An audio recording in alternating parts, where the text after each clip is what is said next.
Tellement bon de louer le Seigneur. Amen. Ah yes. On va rester dans cette présence de Dieu et ensemble, on veut se mettre à l'écoute du Seigneur. On veut se mettre à l'écoute de qu'est-ce qu'il a à dire à l'Église, mais qu'est-ce qu'il a aussi à te dire toi, personnellement. Il a une parole pour toi, il t'a déjà parlé à travers le chant. Il t'a parlé déjà à travers la Sainte Seine, il t'a déjà parlé à travers tout ce qu'on a vécu. Ce n'est pas juste maintenant la prédication, mais encore il aimerait te dire quelque chose. Encore il aimerait t'apprendre et que nos oreilles puissent être ouvertes et que nous puissions être assez humbles pour écouter ce qu'il a à nous dire.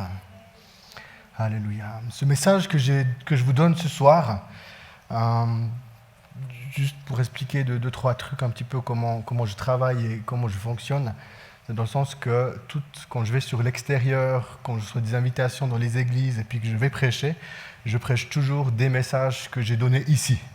Et puis, il y a des messages que j'ai donnés où du coup, j'ai senti l'Église qui a répondu d'une manière très favorable. J'ai senti aussi moi-même dans la prédication que j'ai apportée qu'il y avait vraiment quelque chose. Et puis, c'est tous des messages en général que j'ai donnés ici à l'Église, que j'ai regardé comment l'Église elle a réagi par rapport à la prédication que je prêche après ailleurs dans les autres communautés. Et puis là, ici, en fait, dans cette prédication, tout d'un coup, les choses se sont mises en place différemment. Et puis en fait, le message que je vous donne ce soir, en fait, c'est un message que j'ai prêché déjà dans 3 autres communautés, à chaque fois différentes.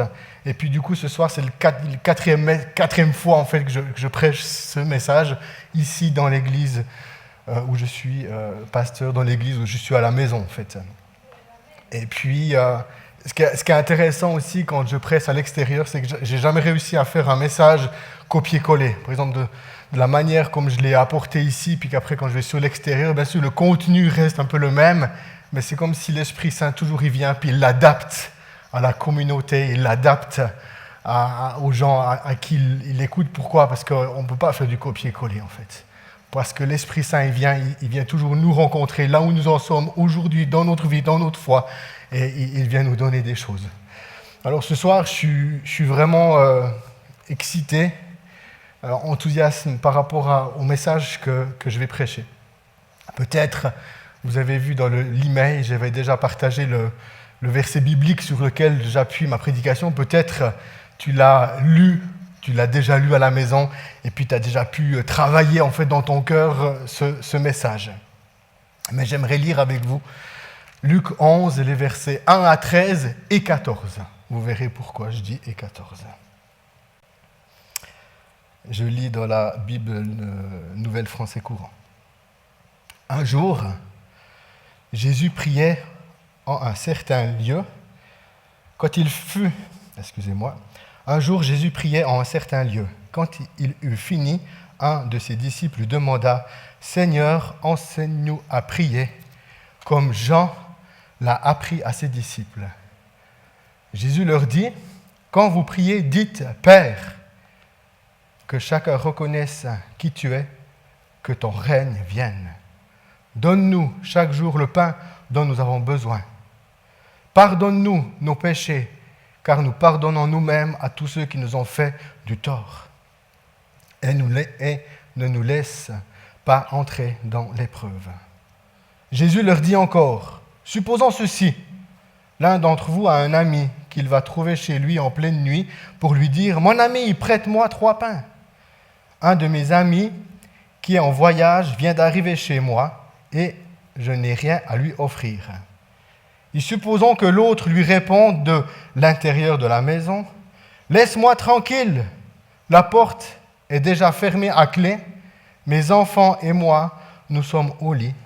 Je ne peux pas me lever pour te donner des pains. » Eh bien, je vous l'affirme, même s'il ne se lève pas par amitié pour les lui donner, il se lèvera pourtant et lui donnera tout ce dont il a besoin parce que son ami insiste sans se gêner. Et moi je vous dis, demandez, vous recevrez, cherchez et vous trouverez, frappez et l'on vous ouvrira la porte. Car celui qui demande reçoit, qui cherche trouve, et l'on ouvrira la porte à qui frappe. Si l'un d'entre vous est père, donnera-t-il un serpent à son fils alors que celui-ci lui demande un poisson? Ou bien lui donnera-t-il un scorpion s'il demande un œuf? Vous qui êtes mauvais, vous savez donner de bonnes choses à vos enfants. À combien plus forte raison le Père qui est au ciel donnera-t-il l'Esprit Saint à ceux qui lui demandent? Et je lis encore le verset 14. Jésus était en train de chasser un démon qui rendait un homme muet. Quand le démon sortit, le muet se mit à parler à la foule, et la foule fut stupéfaite. Je trouve vraiment ce passage très intéressant. Et puis, si on va un peu remettre les choses dans le contexte, ce que je trouve intéressant, c'est que les disciples voient Jésus qui prie. Et ce disciple, les disciples voient, mais c'est un qui demande, puis il demande à Jésus, enseigne-nous à prier. Parce qu'on a entendu que Jean-Baptiste, parce que quand il parle de Jean, c'est Jean-Baptiste, on a entendu que Jean-Baptiste, il a enseigné ses disciples sur comment prier, comment parler à Dieu, comment s'adresser à lui. Oh Seigneur, s'il te plaît, enseigne-nous aussi à prier, parce qu'on aimerait bien faire de belles prières aussi pour que Dieu puisse nous entendre et qu'on puisse être dans la relation comme ça avec lui. Puis enseigne-nous, Jésus, à bien prier.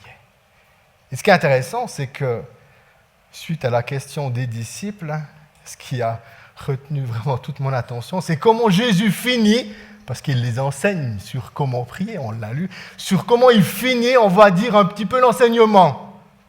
Et il finit l'enseignement en disant, Jésus leur donne un enseignement qui se termine par « à plus forte raison, le Père qui est au ciel donnera-t-il l'Esprit Saint à ceux qui le lui demandent ?» Et je trouve ces deux choses très intéressantes. Donc les disciples qui disent « Oh, enseigne-nous à prier » et Jésus qui finit sur « Nous avons un Père dans les cieux et celui qui lui demandera l'Esprit, il va le recevoir. »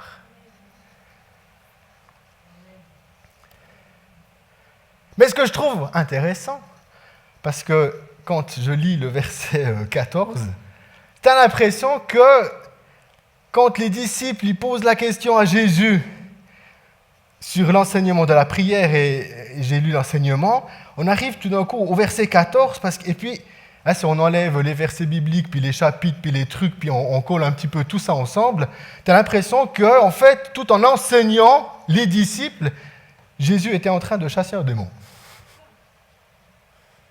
Dans le sens où, on enlève un petit peu les versets bibliques, puis un petit peu comment ça peut être construit dans notre Bible, puis Jésus était en train de chasser. C'est pas marqué que tout d'un coup, Jésus il vient, et puis il a quitté un lieu, puis qu'il arrive ailleurs. On est au même endroit. Il y a les mêmes gens, il y a la même foule. Et pendant ce temps que les disciples demandent à Jésus, enseigne-nous à prier, Jésus est en train, dans l'enseignement, il est en train de chasser un démon qui faisait en sorte que cette personne était incapable de parler. Au moment où Jésus chasse le démon, la personne s'exprime. Et dans ce contexte que je n'ai pas lu, eh bien, le texte nous dit, si on continue de lire 14 et suivant, la foule fut stupéfaite, mais cependant, quelques-uns dirent, c'est Belzébuth qui lui donne cette autorité. Et Belzébuth, c'est le chef des démons. Puis en fait, tout d'un coup, c'est cette question des gens qui se posent, mais d'où lui vient ce pouvoir? Voilà le contexte de Luc 11, où les disciples demandent à Jésus, enseigne-nous à prier. Ce qui est intéressant, c'est que dans l'enseignement de Jésus, on voit qu'il y a cet enseignement sur la prière de notre Père. L'évangélique Luc est beaucoup moins précis que l'évangile de Matthieu, mais en même temps, voilà, c'est la prière de notre Père. Et dans cet enseignement du Notre Père, après, Jésus continue, il insiste, et en fait, il donne 2 illustrations. Dans la prière de Notre Père, eh bien, ce qui est intéressant, c'est qu'il commence par dire « Père », qui sous-entend qu'à un moment donné, on rentre en relation avec une personne. Dieu est une personne, il est Père, il est Fils, il est Saint-Esprit. Et tout d'un coup, dans la prière, eh bien, on s'adresse à une personne. Et tout d'un coup, cette personne, Jésus vient et il dit « Mais c'est ton Père ». Mais en même temps, dans tout le contexte de cette prière de Notre Père et puis dans tout l'enseignement que Jésus donne, eh bien, la prière n'est pas un concept de phrases toutes dites et de force de répéter cette prière, de croire que tout d'un coup Dieu pourrait mieux nous entendre.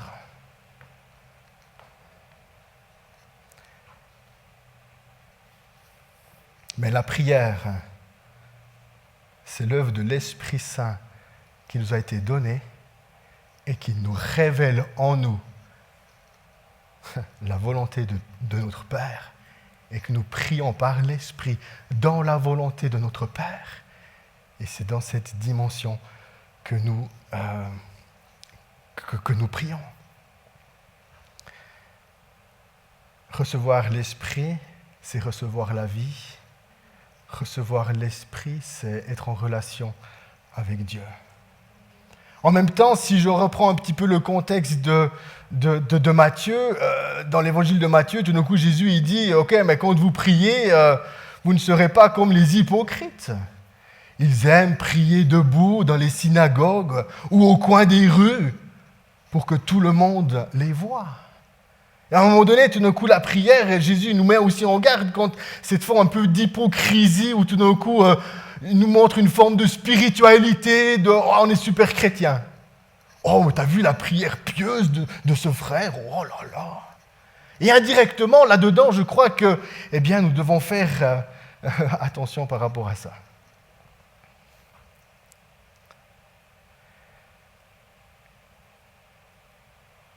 Mais je crois que dans cette prière de notre Père, eh bien, il aimerait poser un fondement. Il aimerait que ces paroles puissent toucher nos cœurs. Et qu'en fait, quand il dit « Père », que chacun reconnaisse qui tu es. On pourrait simplement de pouvoir dire « Mais reconnaître la souveraineté de Dieu. Il est Dieu. » J'aime beaucoup les disciples. Dans le livre de Actes, au moment où l'Esprit Saint, dans un phénomène assez particulier, tout d'un coup, il y a un jugement qui arrive dans l'Église parce que 2 personnes viennent et parce qu'elles ont menti. Bref, elles tombent raides morts dans l'Église. Et suite à cet acte de jugement dans l'Église par l'Esprit de Dieu, eh bien, le peuple, il est dit dans la Bible que l'Église fut remplie de la crainte de Dieu. Et dans cette crainte de Dieu, le texte continue et il dit « Et Dieu faisait beaucoup de miracles par la main des apôtres. » Et dans cette prière, Père, que chacun reconnaisse qui tu es, que ton règne vienne. Je reviendrai sur cette phrase. Reconnaître la souveraineté de Dieu. Donne-nous chaque jour le pain dont nous avons besoin. Eh bien, cette prière, c'est reconnaître que nos besoins sont comblés par Dieu. Amen. Nos besoins sont comblés par Dieu et dans cette prière, c'est développer un attachement à Dieu par le lien de la confiance.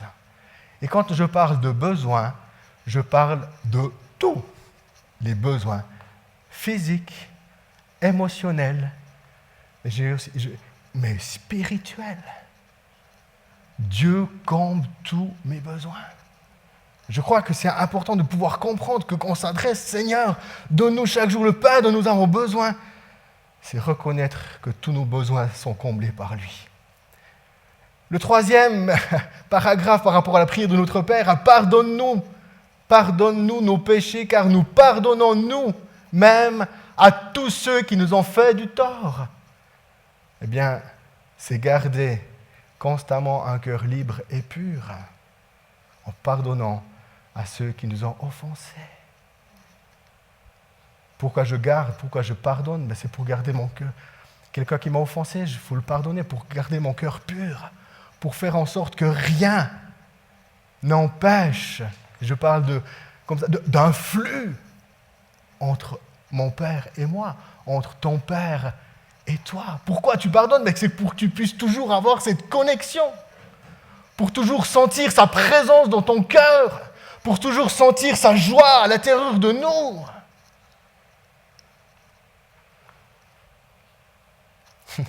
La parole de Dieu nous dit qu'on est appelé à pardonner 70 fois 7 fois. Ça veut dire tout le temps. C'est comme un flux. Le chrétien, il vit continuellement dans le pardon. Tout le temps. Tout le temps. C'est comme une rivière qui coule. La rivière du pardon. Et un jour, j'ai entendu un collègue pasteur qui disait qu'en fait, on reconnaît la maturité du chrétien dans sa capacité à pouvoir pardonner à celui qui l'a offensé. Et comme je veux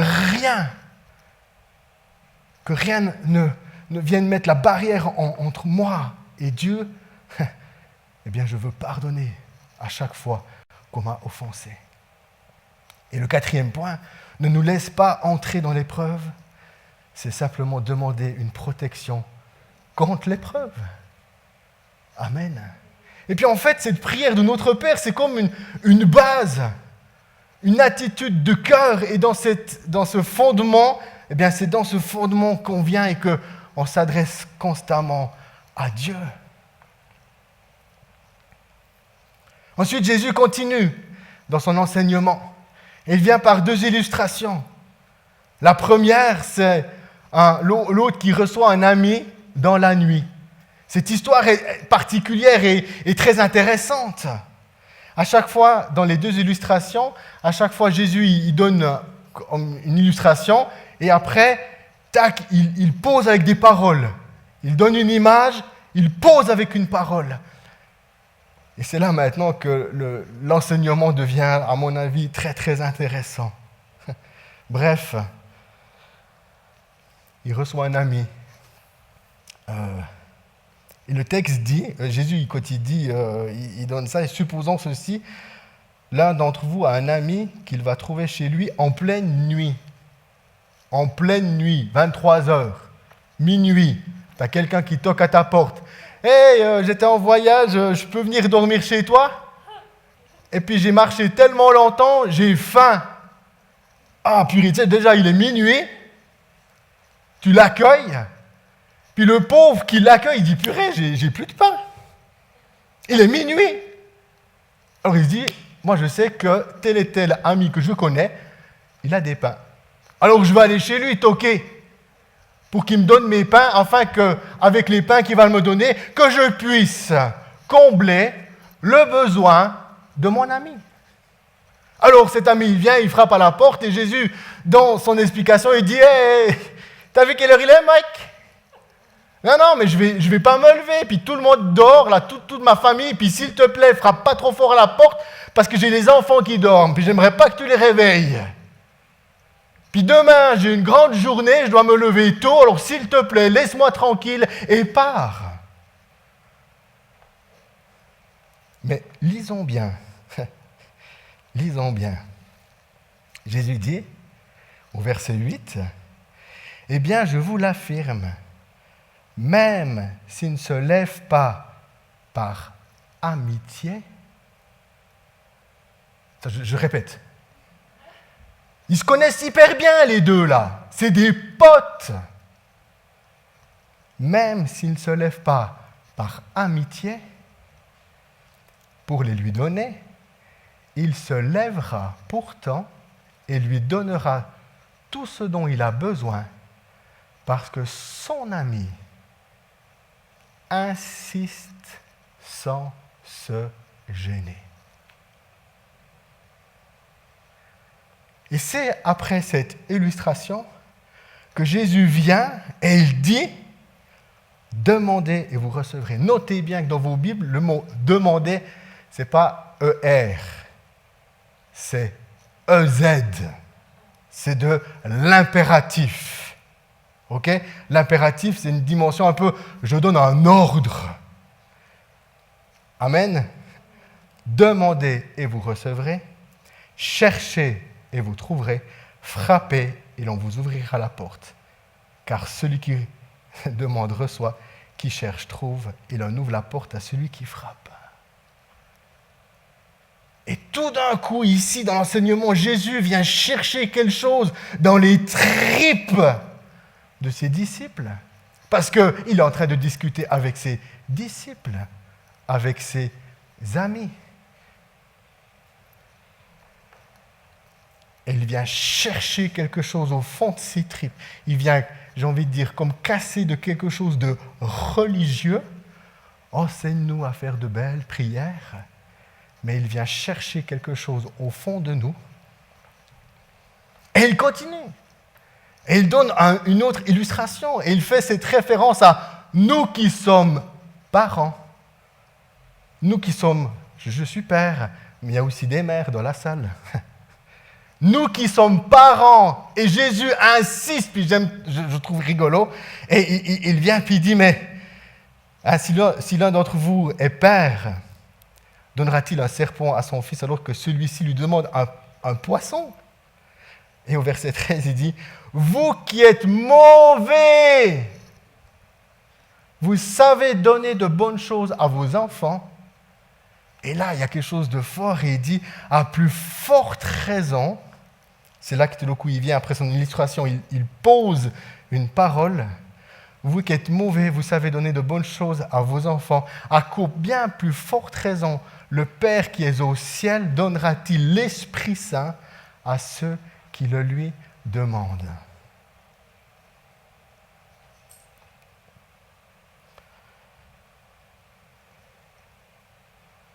Et après ça, la Bible dit, et Jésus était en train de chasser un démon. Quand on parle du baptême du Saint-Esprit, je trouve d'une manière un petit peu, pas pour mais j'ai rencontré un peu de la confusion. Et quand on parle du baptême du Saint-Esprit, eh bien, ça ne veut pas dire, les gens y croient, ah mais je n'ai pas été baptisé du Saint-Esprit, oh mais j'ai quand même l'Esprit. Puis il y a toujours cette question dans les raisonnements où les gens, il y a de la crainte et de la peur de dire, ouais mais j'ai déjà l'Esprit. Je n'ai pas besoin d'être baptisé du Saint-Esprit, je l'ai déjà. Oh, mais l'Esprit, on lui reçoit à la conversion, ou bien dis-moi. Bien sûr que oui, on reçoit l'Esprit dans la conversion. Mais Jean-Baptiste, quand il était dans le Jourdain, puis il appelait les gens à changer de vie. Race de vipères, vous pensez que... Et les gens venaient à lui. Puis il disait, « Oh, Jean-Baptiste, qu'est-ce que je dois faire ?» Eh bien, Jean-Baptiste a dit au collecteur d'impôts, « Change de vie, taxe seulement ce que tu dois. »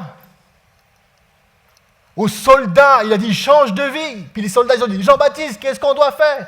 Ben, il a dit, il dit, « Prends seulement ta solde. N'abuse pas de ton pouvoir pour aller voler les gens.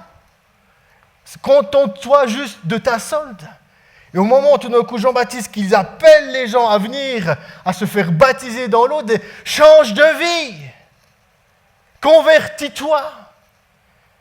Et au moment où il baptise les gens, Jésus qui arrive.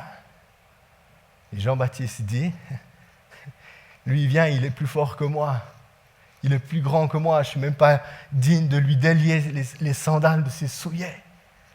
Moi je vous baptise d'eau, mais lui il vous baptisera d'Esprit Saint et de feu.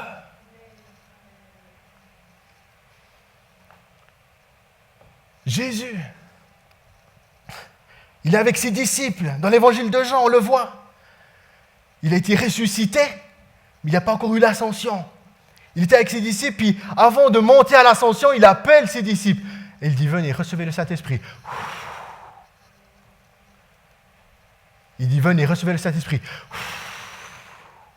Et le texte nous dit qu'il a soufflé sur les disciples et que les disciples ont reçu l'Esprit.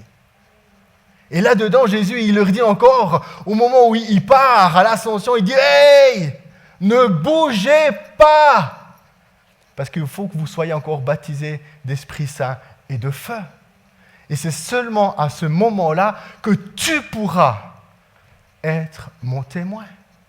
C'est à ce moment-là qu'en recevant cette langue de feu, ce baptême de feu, que tu pourras être mon témoin. Et ce qui est intéressant ici dans l'enseignement que Jésus donne à ses disciples, il va chercher quelque chose dans les tripes. T'aimerais répondre aux besoins de ton ami par ta propre force? Je te promets que tu vas t'épuiser longtemps. Hein? Tu veux vivre ta vie chrétienne par tes propres forces? Tu vas devenir aigri. Ça va être dur, lourd, pénible.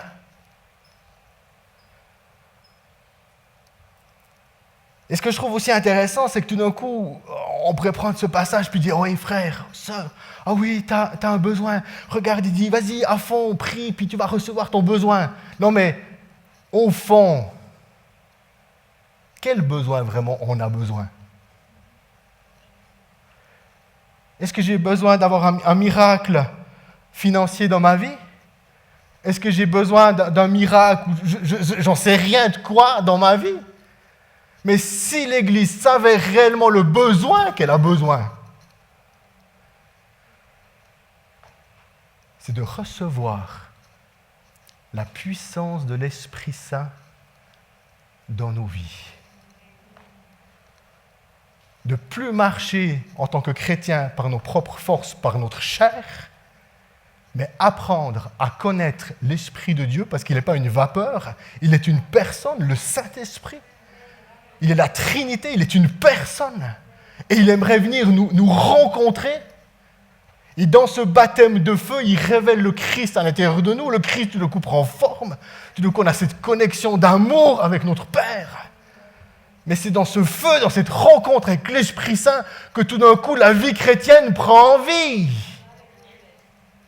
Et le pauvre Pierre, qui avait tellement peur de la persécution, qui avait tellement peur de souffrir, on le sait qu'il a renié le Christ 3 fois. Jésus le rappelle dans un mouvement d'amour. Pierre, m'aimes-tu? Oui, oui, Seigneur. Pierre, m'aimes-tu? Oui, oui, Seigneur. Pierre, m'aimes-tu? Tu sais tout. Ah, un cœur humble. Enfin, Pierre, un cœur humble. Tu sais tout.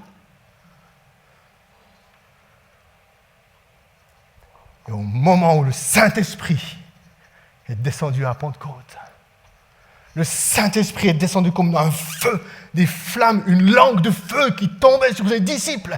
Et dans cet élan, il se passait des choses incroyables, extraordinaires. L'Église prend vie. Et Pierre, qui avait tellement peur, un petit peu comme des gens, même qu'il était un peu téméraire, il se lève. Et il prêche. 3000 conversions. 3000 conversions. 3000 personnes qui se font baptiser. 3000 personnes qui reçoivent l'Esprit. Et ces 3000 personnes qui sont venues à la fête de Pentecôte à Jérusalem retournent ensuite après dans leur village. Retournent d'où ils sont venus. Et la bonne nouvelle est annoncée. Et la bonne nouvelle est annoncée. Ce que je trouve vraiment aussi intéressant dans tout ce contexte de Luc 11, parce qu'en même temps, on doit lire 14 et suivants pour comprendre tout du coup le cœur de Dieu. Jésus était en train de chasser un démon qui rendait un homme muet. Pendant ce temps qu'il enseignait ses disciples à comment prier, il leur montrait d'une manière pratique comment les choses se font. L'ami qui a besoin de 3 pains, c'est quoi? L'ami qui a besoin de 3 pains pour les donner à son ami. Il y avait un homme qui était malade. Il fallait répondre à son besoin. Jésus, rempli de l'Esprit Saint, après son baptême, rentre dans le désert, vit une épreuve, il ressort du baptême, rempli de la puissance du Saint-Esprit. Et c'est dans la puissance de l'Esprit Saint, dans cette autorité de Dieu, dans l'Esprit Saint, qu'il dit au démon, tu sors. Et ce qui est intéressant, c'est qu'après toute cette question, on dit « Ah, mais c'est avec quelle puissance que Jésus il chasse ce démon ?» Et Jésus il dit « Mais si c'est par la puissance de Dieu que je chasse les démons, c'est donc que le règne de Dieu est venu jusqu'à vous. » Et ce qui est intéressant dans cette déclaration de phrase, deux choses. La première, c'est que Jésus fait référence à l'Exode, chapitre 8, versets 14 et 15, face à la troisième plaie d'Égypte, où il envoie les moustiques. Et ce qui est intéressant, c'est que les magiciens, à chaque fois qu'il y a une plaie, ils ripostent par leur magie. Et là, avec les moustiques, ils n'ont pas réussi. Et les magiciens eux-mêmes disent au Pharaon, ce qu'on est en train de vivre, c'est la puissance de Dieu. Amen. Et dans le même contexte, ces gens qui étaient les pharisiens, c'est Belzébul, qui lui donne cette autorité. Bref, discernement des esprits, zéro. Mais Jésus va dire, « Mais si c'est par la puissance de Dieu que je chasse les démons, c'est donc que le règne de Dieu est venu jusqu'à vous. »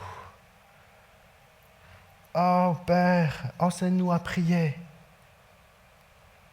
Que chacun reconnaisse qui tu es, que ton règne vienne. En fait, ce qui est intéressant, c'est que quand on fait cette prière, puis qu'on dit que ton règne vienne, en fait, on appelle l'Esprit Saint à venir sur nous. On appelle la puissance de Dieu à venir sur nous. Et dans cette puissance, dans ce que je reçois, dans ces pains qui me nourrissent, dans cette puissance de l'Esprit Saint qui vient nous visiter, qui vient me guérir, qui vient installer ma vie en tant que je suis fils de Dieu. Ce baptême de l'Esprit où tout d'un coup toutes les paroles de cette Bible, elles prennent vie en nous. Parce que Jésus va aussi dire à un autre passage, on ne peut pas donner ce qu'on n'a pas reçu. Pour qu'on puisse donner la bonne nouvelle, la question qu'on doit pouvoir se dire, c'est comment je la vis moi. Est-ce que j'expérimente? C'est intéressant, c'est un orateur, Marc H. de la mission Porte Ouverte, qui est venu à l'église dernièrement, en début d'année, puis qui nous avait interpellés en disant, est-ce que l'église expérimente quotidiennement la puissance de l'Esprit? Amen. Et ce qu'on a besoin, à mon avis, à 100%, c'est qu'on a besoin, dans l'unité, de pouvoir dire, Jésus, baptise-nous encore de ton esprit, de ton feu. Parce que c'est dans cette visitation de l'Esprit Saint dans nos vies que nous pourrons répondre aux besoins du monde.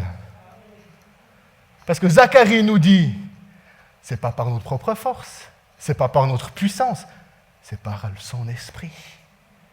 Amen.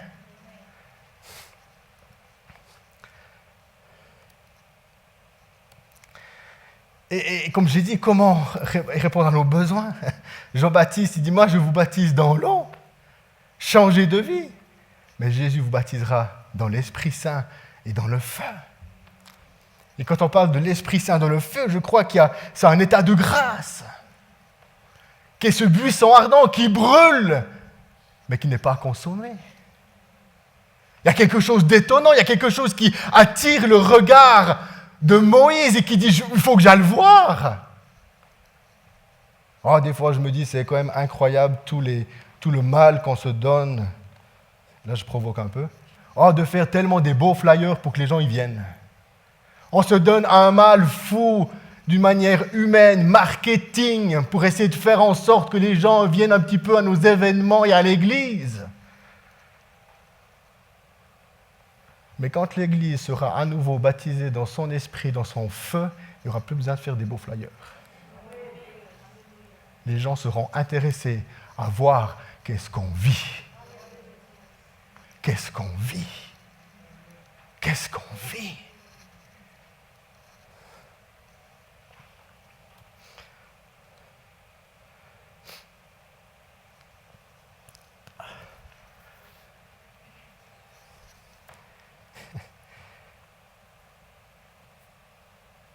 Oh Jésus, avec un peu d'humilité.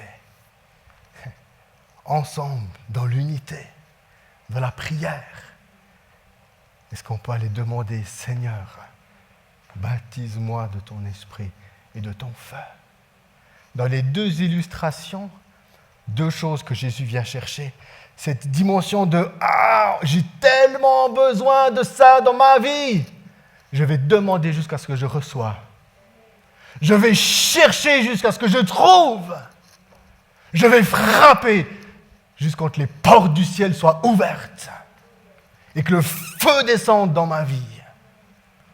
Et en même temps qu'il va chercher cette ardeur au fond de nous, il veut réveiller en fait le seul besoin qu'on a, c'est d'être rempli du Saint-Esprit, de sa puissance. Mais en même temps, il pose une autre parole. Dans ta recherche, dans ton vouloir, nous avons un bon Père dans les cieux. Il te donnera ce que ton cœur désire. Amen. Et là, maintenant, je viens rechercher quelque chose et qu'on doit aligner notre cœur à la parole de Dieu. La seule chose que tu as besoin, c'est que l'Esprit Saint, que son feu descende. Je lisais dans un livre d'un moine orthodoxe qui parle du baptême du Saint-Esprit, un livre que j'ai à la maison, que j'ai lu plusieurs fois déjà et que je suis en train de le lire encore parce que j'ai besoin de m'imprégner de ces paroles où il parle de l'agneau et de la colombe. Et puis il dit, ouais, des fois on prie à Dieu par rapport à nos besoins, et puis des fois on est là, puis on essaie de chercher la volonté de Dieu, mais est-ce que tout d'un coup mon besoin n'est pas quelque chose un peu d'écocentrique ou quoi que ce soit? Et il dit, mais une chose qui est sûre, c'est que si tu demandes d'être baptisé de son feu, là tu es dans le mille de la volonté de Dieu. Amen. Parce que quand le Saint-Esprit est descendu à la Pentecôte, puis que ce feu est venu embraser ces chrétiens, eh bien, Pierre a associé ce moment à la parole prophétique de Joël. À la fin des temps, je donnerai mon esprit, je le répandrai sur toute chair. Et la volonté ultime de Dieu, c'est que chaque un de ses enfants soit visité quotidiennement, journellement, tout le temps, par la puissance de son esprit en nous. Amen. Jésus a fait à notre place. Dans le sens, c'est Jésus qui l'a rendu fort. Ce n'est pas à force de prier, à force de jeûner, que tout d'un coup Dieu va devenir un peu plus fort dans notre vie. Parce que si maintenant on est dans cette position-là, eh bien c'est comme si on enlève ce que Jésus a fait pour nous. Jésus a redonné de la force à l'esprit. Jésus, dans le désert, pendant 40 jours, il était tenté par le diable. Puis parce que lui, il a tenu ferme, parce que lui, il a su résister à toute attaque et tentation de l'ennemi, il a rendu la force de Dieu en lui. Amen. Et il dit, ce que j'ai fait pour toi, j'aimerais te le donner. Ce que j'ai fait pour toi, j'aimerais te le donner. Reçois ma puissance. Je termine bientôt. Mais en même temps, la Bible nous dit, Pierre nous en a parlé, Dieu est jaloux. Il ne donnera pas son esprit comme ça.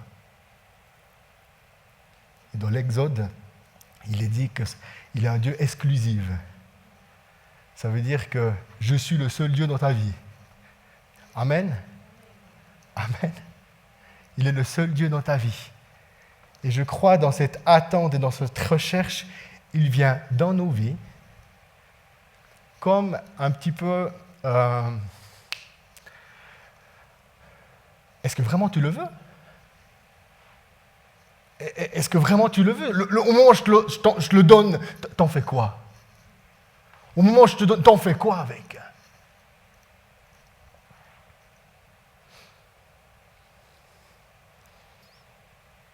Mais une chose qui est sûre, c'est qu'il veut le donner.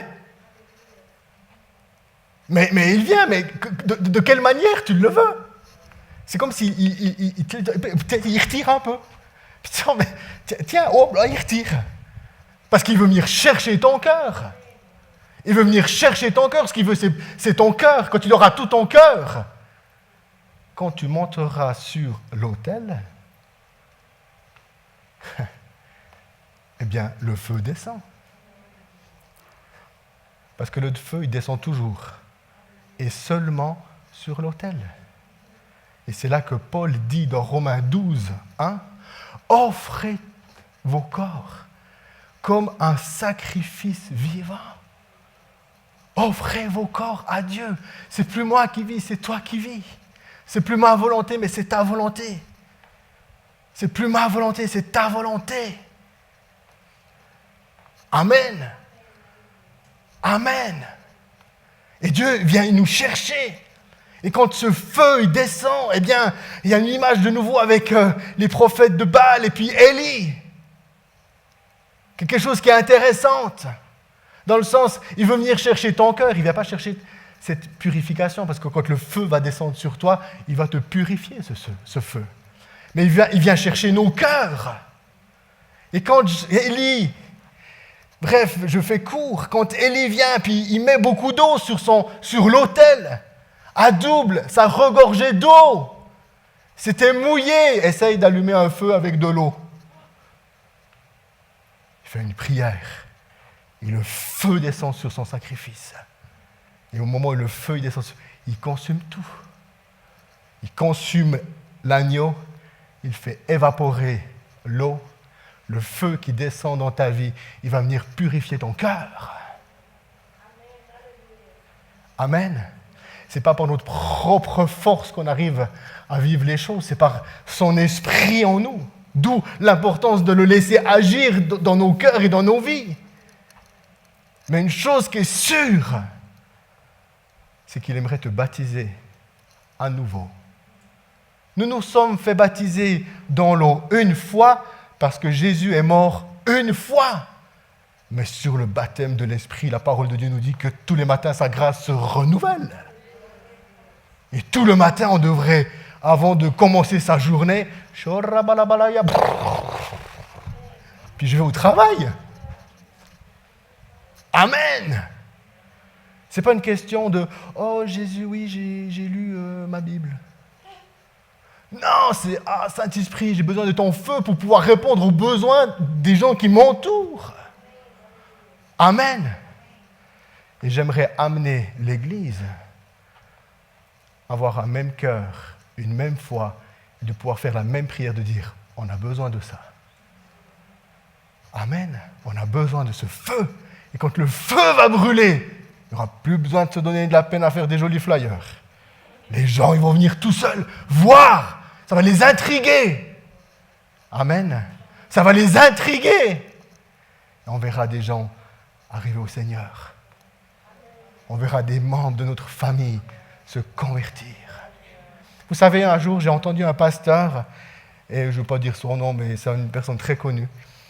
Puis j'étais loin d'être encore dans l'idée de vouloir être... Enfin, j'ai jamais voulu être pasteur, mais dans le sens, j'étais loin de tout ça.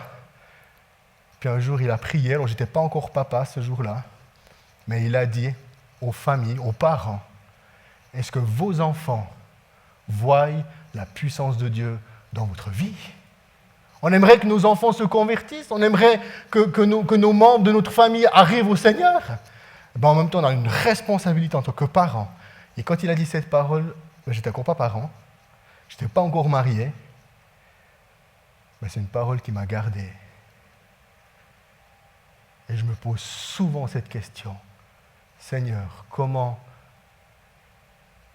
vous connaissez ma famille, mes filles voient en moi, en nous, la puissance de Dieu. Comment?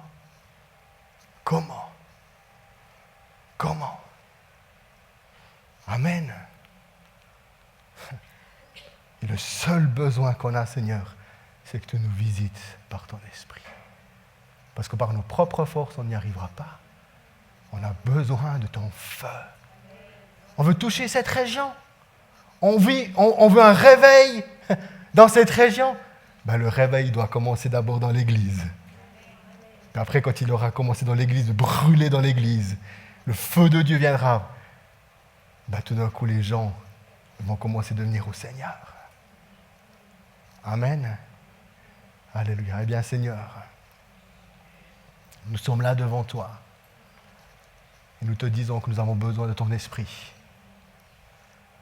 Nous te disons que nous avons besoin que ton feu vienne nous visiter.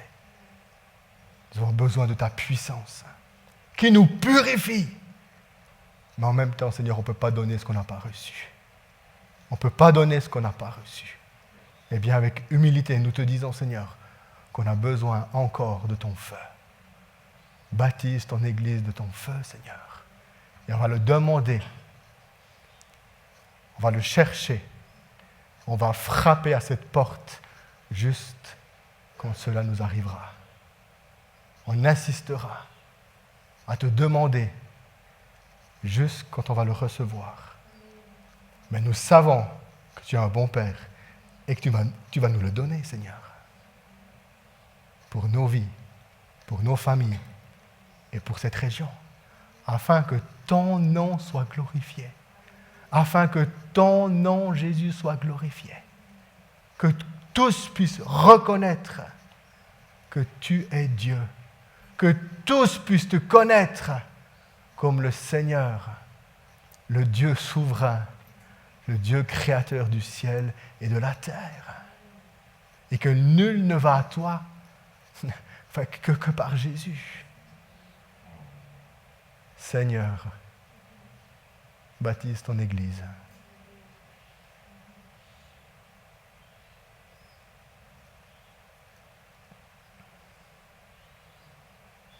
Baptise ton Église. Baptise ton Église. Encore. Que ton feu descende sur nous. Que ton Esprit Saint nous entoure de ta joie, de ton amour, de cette puissance. Que ton feu descende et brûle toutes nos impuretés, nos cœurs impurs, qui vient les brûler, les purifier, afin qu'on soit semblable à toi. Merci Jésus, parce que je sais que ça va arriver. Amen.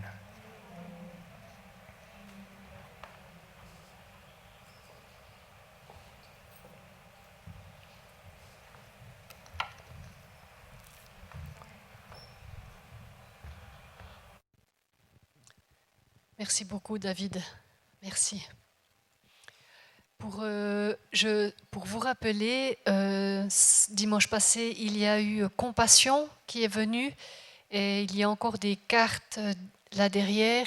Si vous souhaitez parrainer un enfant, il y a encore des cartes là-bas derrière que vous pouvez sans autre regarder prendre si vous souhaitez parrainer un enfant pour Compassion. Je voulais vous dire que je vous aime tous, tellement fort. Vous êtes une belle église, une bonne église, je vous aime vraiment beaucoup. Chacune des personnes qui nous écoutent sur Internet, soyez richement bénis, vraiment soyez bénis, vous aussi, ici, soyez bénis pour cette semaine à venir. Pensons à dimanche prochain, le culte à 18h, pensez à vous inscrire le mardi depuis 20h, à partir de 20h. Et je vous souhaite une belle semaine, bénie et remplie de l'amour de Christ et de la révélation du Saint-Esprit en vous. Amen.